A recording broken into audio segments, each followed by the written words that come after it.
Hello, my name is Michelle. I'm a park interpreter here at Hollister Hills State Vehicular Recreational Area. Thank you for joining me today as we learn how to keep our friends, our four-legged friends, safe when we go on our next off-road adventure. You just can't load up your dog like you're going to the local dog park. You have to plan and prep for its safety as well as your enjoyment when you're out four-wheeling for the day.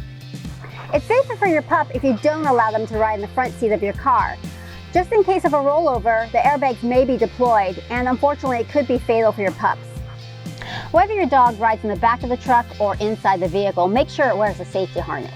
And the reason is that the safety harness will distribute the shock load across the chest of the dog and won't hurt its neck. If it rides in the back of a vehicle, make sure that the tether is short enough so that the dog can't go over the side, fall, or jump out of the back of the truck. The next time you go wheeling, if you have a dog crate, you might want to bring it with you because that'll allow the dog to ride in comfort and give it security. Before you leave the house, you want to make sure that you take a few things for your pup for wheeling. Just keep in mind the season, the terrain, the weather. A jacket is always preferred, especially insulated. Depending on if your dog might be walking around rough terrain, for example, rocks or in the snow, booties are always a good thing to take with you. Their favorite chew toy, especially a squeaky toy. Their favorite snacks, their dog food. They're already stressed sometimes when wheeling, especially for the first time, and so having a familiar bowl to eat out of and drink out of is very important. If you have an ice chest, you want to make sure that you take some ice cubes as well. That'll help control the water intake for your dog.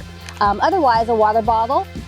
Sometimes their stomachs do get upset, and occasionally, especially wheeling for the first time, a dog might actually vomit in your vehicle. So it's always good to make sure you take cleaning supplies with you to wipe down any messes, as well as take doggy bags.